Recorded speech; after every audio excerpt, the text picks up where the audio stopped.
আমাদের দাবি না আদায় হওয়া পর্যন্ত আমরা এই মাঠ ছাড়বো না। এতদিন জানতাম যে পুলিশ হচ্ছে আমাদের জনগণের বন্ধু, কিন্তু না দেখে এখন আমাদের বিরোধিতা করছে কেন? যেখানে মাইকও ব্যবহার করতে দিচ্ছে না, চেয়ারম্যান স্যার সেখানে স্পষ্ট ভাষায় বলেছেন যে হচ্ছে অনিয়ম কোন প্রকার ভাইভাতে অনিয়ম হয়েছে, তারপরে কেন এনারা প্রতিবাদ না করে আমাদের বিরুদ্ধে আসছে? আপনারা আমরা এই পুলিশ প্রশাসনকে তীব্র নিন্দা জানাই এবং আপনারা মিডিয়ার মাধ্যমে ছড়িয়ে দেন আমাদের ন্যায্য দাবি নিয়ে যেন আমরা ঘরে ফিরতে পারি। আমরা আজকে অসুস্থ হয়ে পড়ছি, দেখছেন তো আপনারা। আমরা সেই 15 তারিখ থেকে এই আন্দোলনে আসছি, তারপরে একটা সুষ্ঠু সমাধান কেন দিচ্ছে না? আমরা সুষ্ঠু সমাধান চাই। দর্শক আপনারা দেখতে পাচ্ছেন এই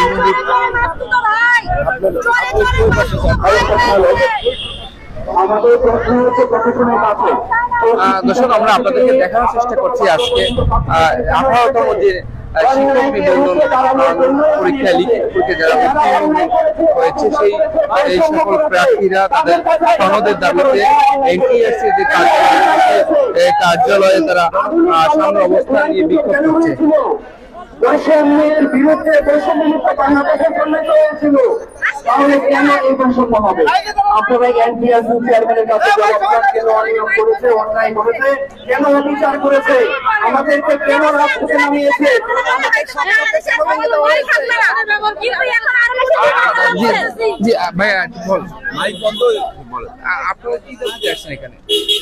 আমরা 18তম শিক্ষক নিবন্ধন পরীক্ষায় প্রিলি এবং লিখিত পাশ করার পরে আমাদের অবৈধভাবে ভাই ফেল করানো হয়েছে। আইন বহির্ভূতভাবে আমাদের ভাই অকৃতকার্য করে আমাদেরকে সনদ থেকে বঞ্চিত করা হয়েছে।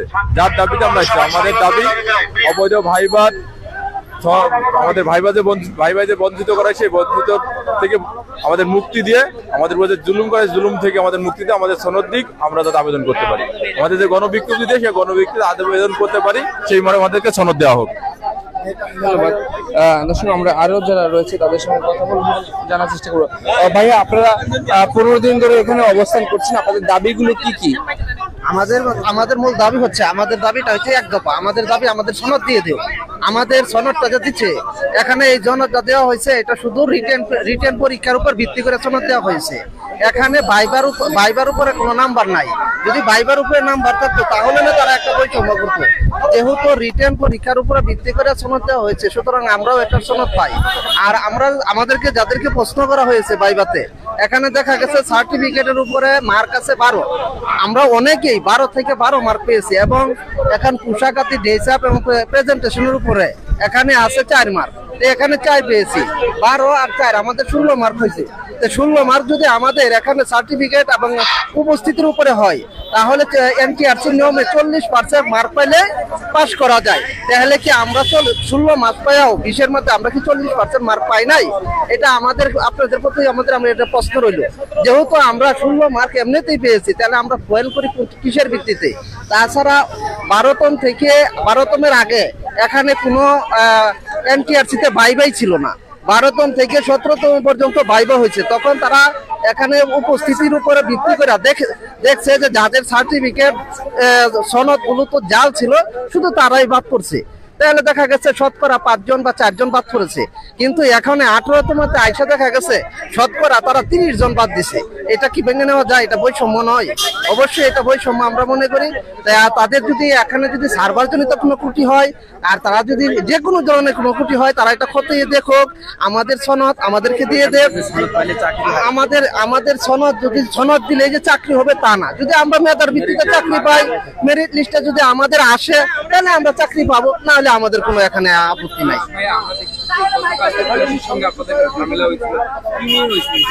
না, বিষয়টা হইতেছে আমরা যে এখানে শান্তিপূর্ণ ভাবে অবস্থান করতেছি, প্রশাসন এটা তারা কোন দৃষ্টিতে নিতেছে এটা আমরা বুঝতেছি না। হয়তো এখানে দেখা গেছে এখানে চেয়ারম্যান স্যার আছে, উনি হয়তো আমাদেরকে ওখানে প্রশাসন ভাইদেরকে বলছে আমাদেরকে এখানে তাড়িয়ে দেওয়ার জন্য, হয়তো এর জন্য তারা এখানে ঝামেলা করছে। কিন্তু আমরা তো শান্তিপূর্ণ ভাবে অবস্থান করতেছি। আমরাও অবস্থান করতেছি 15 তারিখ থেকে। আমরা সনদের জন্য অবস্থান করতে আজকে 16 দিন যাবত আমরা এই অবস্থান করতেছি। ধন্যবাদ। আমরা একটু কথা বলবো।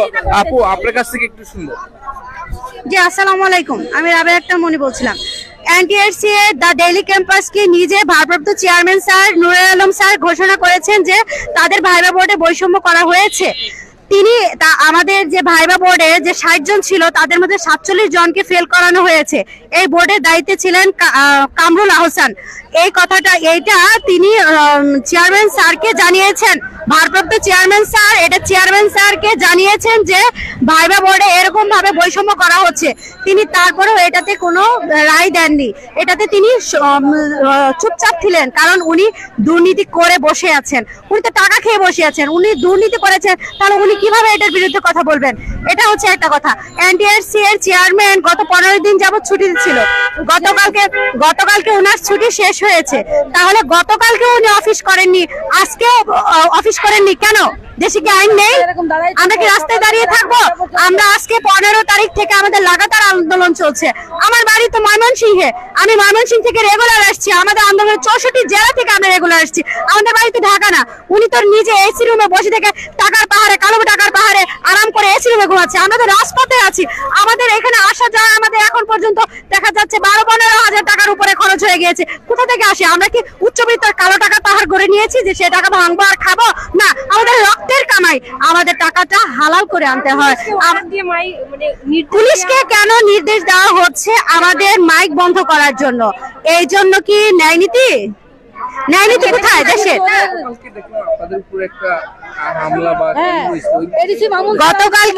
গতকালকে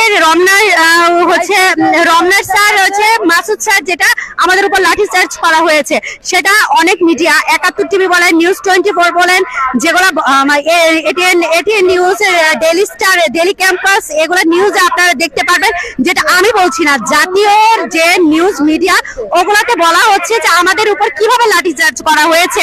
এটা তো আমরা বলার আগেই নিউজ টেলিকাস্ট করে ফেলেছে যে আমাদের উপর লাঠিচার্জ করা হয়েছে। আমরা ন্যায়ের কথাগুলো আমরা বলতে পারছি না। কেমন দেশ? বৈষম্য বিরোধী আন্দোলনে কি এদেশের নাগরিক না? আমরা কে? চেয়ারম্যান কে হয়ে গিয়েছে, আর আমরা 20,000 পরিবারের কোনো সমবেদনা যাচ্ছে না কানে। আমি প্রশ্ন রাখছি জাতির কাছে, আমরা কে আর চেয়ারম্যান স্যার কে? উনি একাই দেশের নাগরিক না আমরা সবাই নাগরিক? এদেশের প্রশাসন ব্যবস্থা নেই। আমি আরেকটা কথা বলতে চাচ্ছি যে চোরে চোরে মাস্তুতো ভাই, চোর দুর্নীতি করে চেয়ারম্যান স্যার দুর্নীতি করেছেন, এবং পুলিশ যে সে নিজেও তো দুর্নীতিগ্রস্ত ঘোষখোর, কে না জানে ডিবি হারনের ঘটনা, তারই তো চেলাপেরা এরা, তারই শিষ্যরা। তাহলে চোরে চোরে মাস্তুতো হয়েছে, পুলিশ আমাদেরকে কোনো ধরনের ফ্যাসিলিটি দিচ্ছে না, আমাদের কথা বলতে দিচ্ছে না, আমাদের মাইক কেড়ে নিচ্ছে। মাইক কেড়ে নিলে কি হবে? একটা মাইক কেড়ে নিবে, আমার কণ্ঠ কি আটকে থাকবে? না, আমার মাইকে কিছু নেই, আমার সুর হচ্ছে, আমার সুর বানানোর কৌশলে আমার কণ্ঠে বিদ্রোহের কণ্ঠ আসবে, কারণ পেটের লাঠিটা আমার পেটে লেগেছে, এনটিআরসি এর চেয়ারম্যানের লাগেনি। আমার পেটের কথা আমি বুঝতেছি, আমি না খেয়ে এখানে আন্দোলন করছি। এই যে দেখুন বৃষ্টি হচ্ছে, বৃষ্টির মাঝে আমরা আন্দোলনে আছি। এটা কি দেশের মানুষ দেখবে না আমরা কি বলছি?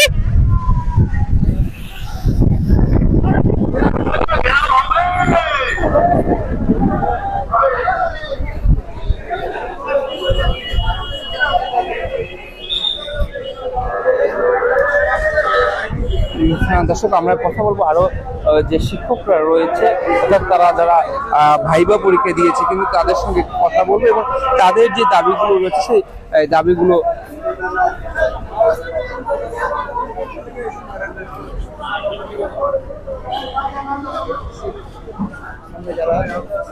যারা আন্দোলন করছিলেন তারা আসলে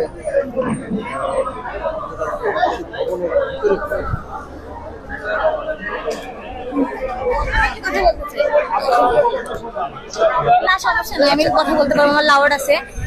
আপনারা একটা বিষয় বিবেচনা করে দেখবেন, 1 থেকে 12তম পর্যন্ত কোনো ভাইভাই ছিল না, তারপরে আসতে হচ্ছে 13 থেকে 17তম 18তম পর্যন্ত ভাইভা আসছে। কেন নিয়েছে তারা? তাদের নীতিমালায় ছিল যে হচ্ছে অনেকে জাল সনদের ভিত্তিতে চাকরি করতেছে, সেই সার্টিফিকেট গুলো জাস্টিফাই করার জন্য তারা ভাইভা নিছিল। এখন আমাদের কথা হচ্ছে যে ভাইবার মার্কস সনদে যুক্ত হয় না, যে হচ্ছে ই সনদ প্রদান করেছে সেখানে কিন্তু ভাইবার মার্ক উল্লেখ হয়নি, সেখানে ফেল করা তো সম্পূর্ণ অযৌক্তিক। আমরা দেখছি যে হচ্ছে ই সনদে অনেকে 40 পেয়েও ঠিক আছে, তাহলে আমরা কি যোগ্য না? আমাদের তো 40% পেয়েই তো আমরা এখানে টিকছি। আর হচ্ছে সবাই বলতেছে যে আমরা ফেল করে কেন আন্দোলনে আসছি। আসলে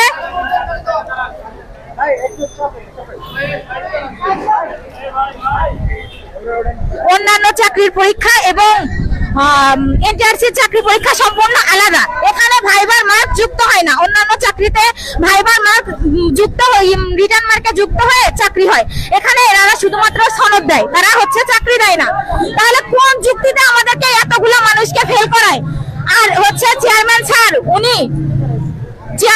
উনি তো স্পষ্ট ভাবে বলেছেন ভাইবা বোর্ডে অনিয়ম হয়েছে, তারপরে এই পুলিশগুলা কেন এদের বিরুদ্ধে যাচ্ছে না? আমাদের ন্যায্য দাবি, আমরা কি দেশের নাগরিক না?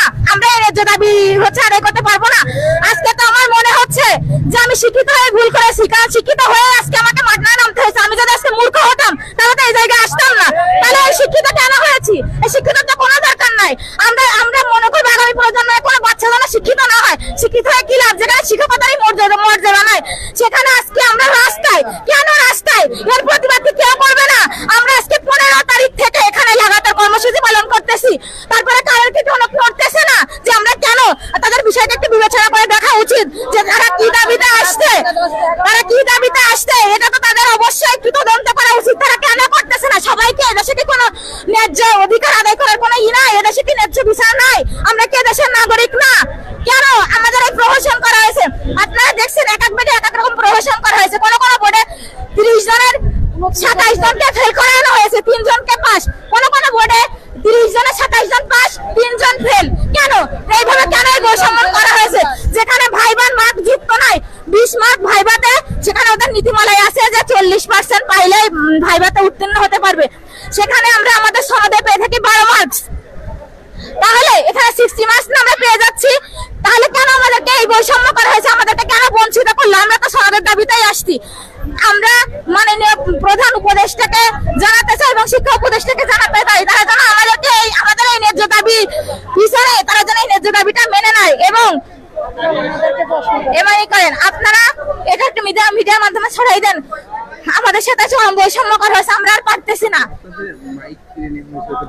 আমাদের মাইক কিনে নিয়েছে পুলিশ, আমাদের মাইক পর্যন্ত চালাতে দিচ্ছে না। কেন দিচ্ছে না? তারা কি এই অন্যায়ের বিরুদ্ধে আছেন? তারা কি এই যে হচ্ছে এই অন্যায়ের টাকা খেয়েছেন? কেন আমাদের সাথে এরকম করছে?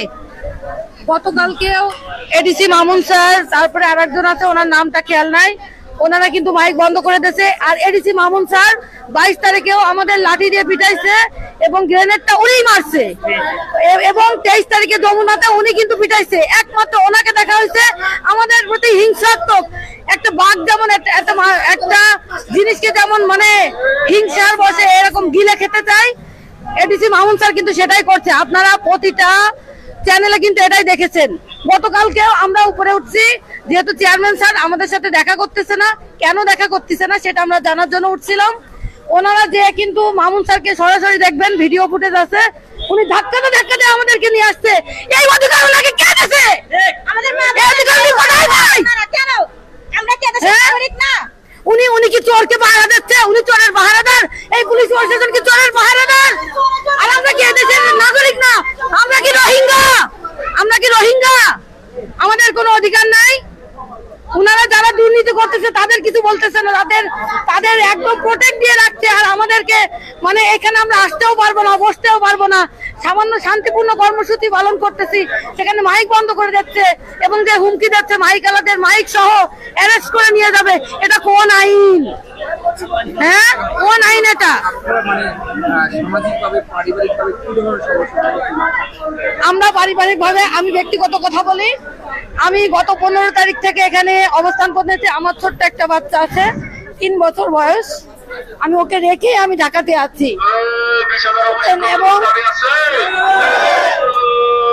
এবং বাসা থেকে বলতেছে তাদের মান সম্মান নষ্ট হয়ে যাচ্ছে এবং আমাদের টাকাও দিতে চাচ্ছে না। এরকম একটা বিষয়।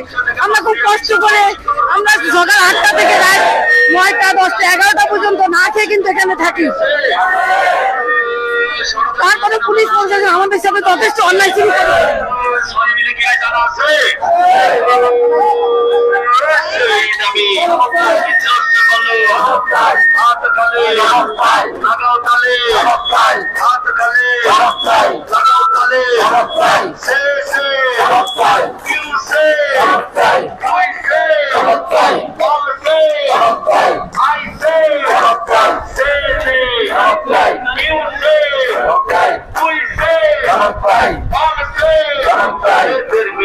ভাইবা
ভাইয়া আপনার কাছ থেকে একটু শুনবো আপনারা কি দাবিতে আসছেন এবং আপনাদের দাবির যৌক্তিকতা এবং আপনাদের বর্তমানে সামাজিক এবং পারিবারিক কি সমস্যার মধ্যে রয়েছে।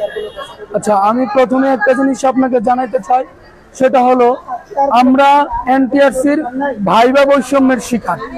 ভাইবা বৈষম্যের শিকার এই কথা এজন্য বলবো, এনটিআরসির নীতিমালায় 40% নাম্বার কাউন্ট করতে পারলে সে পাস হয়ে যায়। আমরা লিখিততে 40%, প্রিলিতে 40% নাম্বার পেয়ে তারপরে ভাইবা বোর্ডে বসেছি। তারপর কি হলো, ভাইবা বোর্ডে আমাদেরকে 40% নাম্বার কাউন্ট করতে হবে 20-এর মধ্যে। 20-এর মধ্যে 40% নাম্বার হয় 8, আমার যেখানে আমাদের সার্টিফিকেটে আছে 12, সার্টিফিকেটে 12, এবং যদি কেউ অ্যাটেন্ডেন্স দেয় তাহলে সেই ক্ষেত্রে তাকে 4 দেওয়া হয়। তাহলে 12 আর 4 হলো 16, 16-এর ভিতরে তাহলে 40% নাম্বার অলরেডি কাউন্ট হয়ে যায়। তাহলে আমার প্রশ্ন হলো, কেন আমি ভাইভাতে বৈষম্যের শিকার হব? আমি আমাকে নিজেকে আমি ফেল দাবি করব না, কখনো আমি অন্যজনের মতো বলবো না যে আমি ফেল করেছি, আমি ফেল করা প্রার্থী। আমি ফেল করা প্রার্থী নই, আমি ভাই বৈষম্যের শিকার। আমি ভাই বৈষম্যের শিকার, যেখানে আমি 40% নাম্বার কাউন্ট করে আমাকে পাস দেখানো হয়নি। আজকে আমাদের এই 20,000-21,000 পরিবার, আজকে আমরা আমাদের বাবা মা ভাই বোনদের সামনে যেতে পারছি না চোখে লজ্জার কারণে। আমাদের ঈদটা আজকে ভালো যায়নি, যেখানে আমাদের আনন্দের সাথে থাকার কথা ছিল সেখানে আজকে আমাদের ঈদটা আমরা ভালো করে কাটাতে পারিনি। আজকে আমাদেরকে রাস্তায় রাস্তায় ঘুরতে হচ্ছে 15 দিন যাবত। আজকে এনটিআরসির চেয়ারম্যান 15 দিন যাবত স্যার আমাদেরকে একা ফেলে রেখে, স্যার আমাদেরকে না দিয়ে দিক নির্দেশনা না দিয়ে স্যার ছুটিতে চলে গেছেন। এটা কি কোনো গণতান্ত্রিক দেশের কোন গণতান্ত্রিক আইন হইতে পারে? এটা আমাদের জাতির কাছে আমাদের প্রশ্ন, শুধু একজন না, পুরো জাতিকে আমরা এই প্রশ্নটা করতে চাই। আজকে কিভাবে একটা এত বড় দায়িত্বশীল জায়গা থেকে তিনি আমাদেরকে একা ফেলে রেখে কোনো দিক নির্দেশনা না দিয়ে 15 দিন যাবত তিনি অন্য জায়গায় চলে যেতে পারেন তার অফিস ছেড়ে। এবং আরেকটা জিনিস আমি স্পষ্ট বলতে চাই ভাই, যে জিনিসটা আপনারা অলরেডি এখন পর্যন্ত দেখছেন, বিভিন্ন মিডিয়াতে অলরেডি প্রচার হয়ে গেছে এবং বিভিন্ন জায়গায় এটা নিয়ে বলা বলি হচ্ছে। তারা প্রথমে যে ফলসটা করেছে সেখানে হলো প্রথমে 60,000-এর রেজাল্ট দেওয়ার পরে তারা আবারও তারা রেজাল্ট দিছে, তারা আবারও 100 জনের উপরে রেজাল্ট দিছে, যেটা তাদের একটা প্রথম ফলস। দ্বিতীয় ফলস হলো তারা রেজাল্ট দেওয়ার পরে তাদের ভিতরে যদি ভয় না থাকে, তাদের ভিতরে ভয় না থাকলে তারা কেন পুলিশ প্রোটেকশন চাবে? তাদের ভিতরে অবশ্যই সেই ভয়টা আছে, তারা বৈষম্য করছে যে কারণে পুলিশ প্রোটেকশন চাচ্ছে। আর তৃতীয়ত সবচেয়ে বড় যে পয়েন্ট, টু দা পয়েন্ট আমি জাতির উদ্দেশ্যে বলতে চাই, সেটা হলো এনটিআরসির যিনি ভারপ্রাপ্ত চেয়ারম্যান আছে এখন, তিনি বলেছেন ভাইবা বোর্ডে বৈষম্য হয়েছে এবং তিনি চেয়ারম্যান স্যারকে এটা অবহিত করেছেন, স্যার সেই ব্যবস্থা নেন নাই। যেই কারণে আমরা বলতে চাই, আমরা কি ফেল করা স্টুডেন্ট না, আমি বারবার বলতে চাই আমরা বৈষম্যের শিকার। আপনাদের সাংবাদিক ভাইদের উদ্দেশ্যে আমি একটা কথা বলতে চাই, আপনারা আপনাদের সবার জায়গা থেকে এই প্রতিবাদটা করবেন, কোথাও এই কথা লিখবেন না ভাই। আপনাদের কাছে আমি হাত জোর করে বলতে চাই, আমরা ফেল করা স্টুডেন্ট না, আমাদের এই দাবি একটা হয়ে গেল, আপনারা লিখবেন আমরা ভাই বৈষম্যের শিকার, আমরা ভাই বৈষম্যের শিকার। এটা আমরা স্পষ্ট করেছি, যেখানে আমরা 40% নাম্বার কাউন্ট করেছি। আর আরেকটা কথা বলতে চাই, আজকে আমাদের এত লোক, আমরা 15 দিন যাবত রাস্তায় রাস্তায় ঘুরছি, কিন্তু কেউ আমাদেরকে দিকে তাকাচ্ছে না। আমরা জাতির উদ্দেশ্যে, আমরা আমাদের উচ্চ লেভেলে যারা আছেন, আমাদের উপদেষ্টা মন্ডলী যারা আছেন, তাদেরকে আমরা অবহিত করতে চাই আমাদের এই যৌক্তিক দাবি। আপনারা খতিয়ে দেখুন, যদি আমাদের দাবি যৌক্তিক না হয় আমরা রাজপথ থেকে ফিরে যাব। আমরা 21,000 পরিবার আজকে অসহায় হয়ে রাস্তায় রাস্তায় ঘুরছি। জানেন আপনি, কারো বাবা কারো মা এসে রাস্তায় দাঁড়িয়েছেন এই যৌক্তিক দাবির কারণে। কেউ প্রেগনেন্ট অবস্থায় এসে দাঁড়িয়েছেন, আমাদের মা বোনেরা অনেকেই রাস্তায় এসে দাঁড়িয়েছেন। কেন তাদের কি কোনো মূল্যায়ন করা হবে না? কেন? আমরা গণতান্ত্রিক দেশে বাস করি, আমরা গণতান্ত্রিক দেশে বাস করি। তাছাড়া পুলিশ প্রোটেকশনে রেখে আমাদেরকে, আমরা শান্তিপূর্ণ আন্দোলন করতেছি ভাই, আমরা কাউকে ভাঙচুর করি নাই। এই ইতিহাস দেখাইতে পারবে না এই 15 দিন যাবত আমরা যে আন্দোলন করতেছি, আমরা কাউকে ভাঙচুর করি নাই, আমরা কাউকে ভাঙচুর করি নাই, কোনো দ্বিধাদ্বন্দ্ব যায় নাই। আমরা একটা শান্তিপূর্ণ আন্দোলন করতেছি, সেখানে পুলিশ দিয়ে আমাদেরকে দাবিয়ে রাখা হচ্ছে, আমাদের মাইক কেড়ে নেওয়া হচ্ছে। কখনো বলতেছে আপনারা জুড়ে নয়েজ করতে পারবেন না। কেন ভাই, কেন এটা করতে পারবো না? কেন? সারা বাংলাদেশে তো মাইক চলে, সারা বাংলাদেশে মাইক চলে, এটা আমার গণতান্ত্রিক অধিকার। আমি জানিয়ে দেবো সারা বাংলাদেশের মানুষকে আমি বৈষম্যের শিকার। আজকে 24-এর বাংলায়, 24-এ যেখানে বৈষম্যের খতম, বৈষম্যকে কবর দেওয়া হয়েছে, সেখানে আবার বৈষম্য সৃষ্টি করা হচ্ছে। আমি জাতির উদ্দেশ্যে বলতে চাই, একজন ব্যক্তি নয়, পুরো জাতি জানুক আজকে আমাদের সাথে কি করতেছে, আজকে আমাদের সাথে কিভাবে বৈষম্য করা হচ্ছে। আমরা 40% যেখানে নীতিমালায় বলা আছে, সবাই নীতিমালাটা পড়ুন। আমরা যদি কোনো অযৌক্তিক দাবি নিয়ে আসি, সবার কাছে আমার অনুরোধ, নীতিমালাটা পড়ুন ভাই।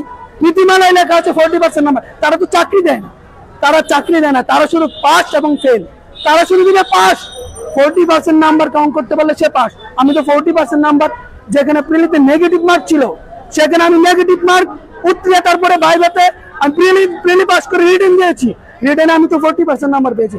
যে এই প্রার্থীটা 40% নাম্বার পেয়ে আজকে সনদ পায়, আমি কেন পাবো না? আমি যদি সনদ না পাই, আমাকে সে নাম্বারটা দেখাক, আর বিগত সালের আমার একটা প্রশ্ন জাতির কাছে আমার একটা প্রশ্ন, বিগত সালের যে বিজ্ঞপ্তিগুলো আছে, সেই বিজ্ঞপ্তিগুলো আপনারা খতিয়ে দেখুন, সেখানে পাশের হারটা দেখুন আপনারা। আপনাদের কাছে আমার এই অনুরোধ, এবং আমাদের যারা উপদেষ্টা মন্ডলী আছে তাদের কাছে আমাদের একই অনুরোধ রইল, আপনারা আমাদের এই জিনিসটাকে অবশ্যই আপনাদের আমলে নেবেন, এবং সেটা আমাদের যদি যৌক্তিক দাবি হয়ে থাকে অবশ্যই সেটা আমাদেরকে মেনে নিতে হবে, আপনাদেরকে মেনে নিতে হবে। জাতির উদ্দেশ্যে আমি এই কথাটা বলতে চাই বারবারই। আর ভাই, আপনাদের কাছে আমার একটা অনুরোধ হলো, সাংবাদিক ভাইদের কাছে, ফেল করা স্টুডেন্টের কথাটা কোথায় লিখবেন না, আপনাদের কাছে অনুরোধ, বৈষম্যের শিকার লিখবেন। আবার একটা নিয়োগ বিজ্ঞপ্তি দিয়েছে দেখলাম। কোনটা 113? আচ্ছা, এই যে 113 জন, এটা একটা হাস্যকর এবং খুবই দুর্নীতিযুক্ত একটা হাস্যকর একটা কাহিনী করলো ভাই। যেখানে 15 তারিখে ওনারা রেজাল্ট প্রকাশ করার কথা, সেখানে কেন 21 তারিখ 22 তারিখে রেজাল্ট প্রকাশ করবে? নিশ্চয়ই তাদের ভিতরে গাফলা আছে, তাদের ভিতরে অবশ্যই কোনো সমস্যা আছে, তাদের কাছে অবশ্যই কোনো সমস্যা আছে, যে কারণে এই কাজটা করছে। আমরা একটু ভাই আপনার কাছ থেকে শুনবো যে আসলে দীর্ঘ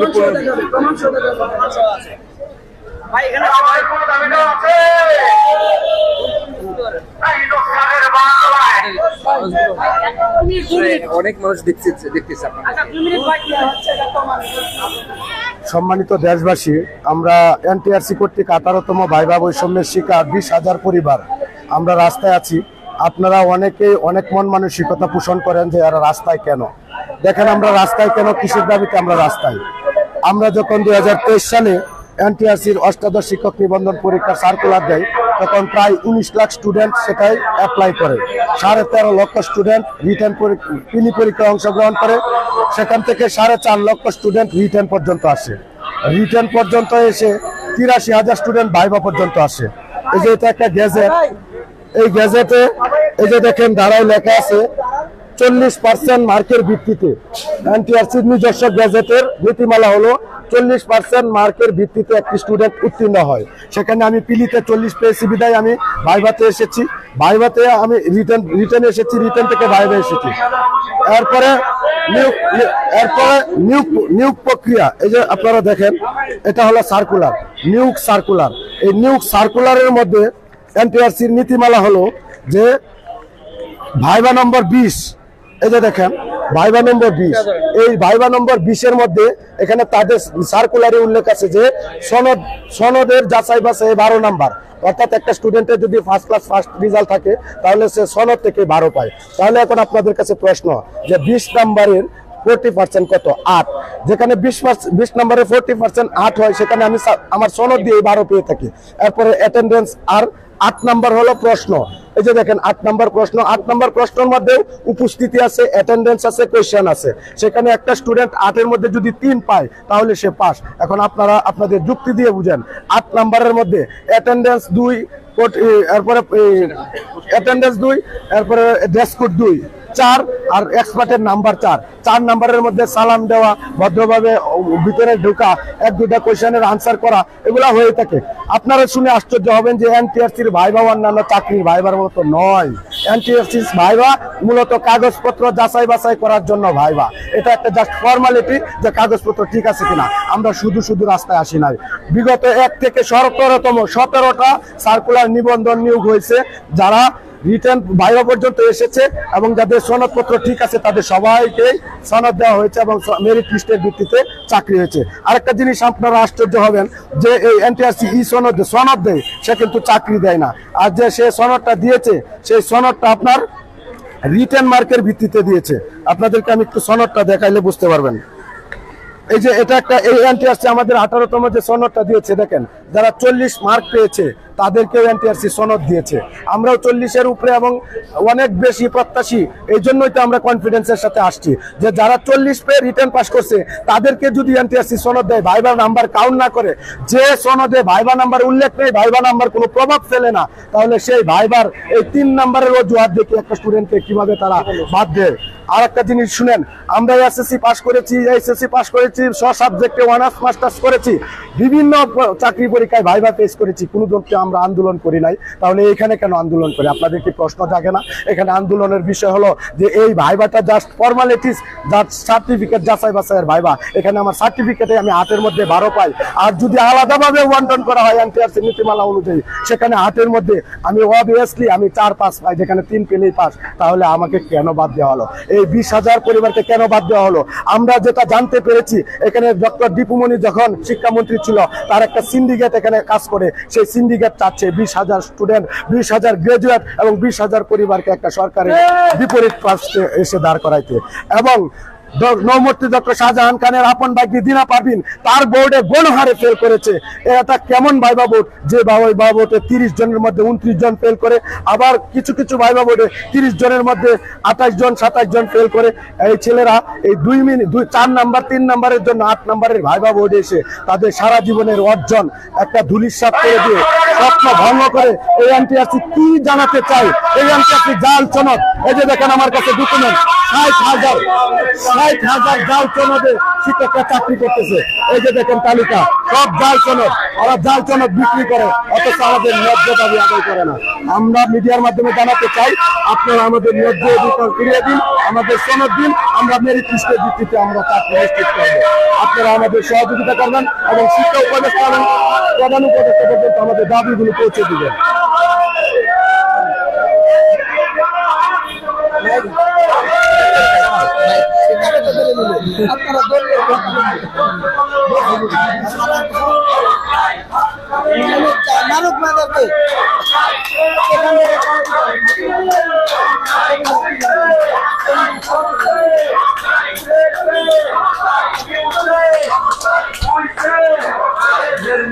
ভাইবা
দেওয়া হচ্ছে।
Gracias.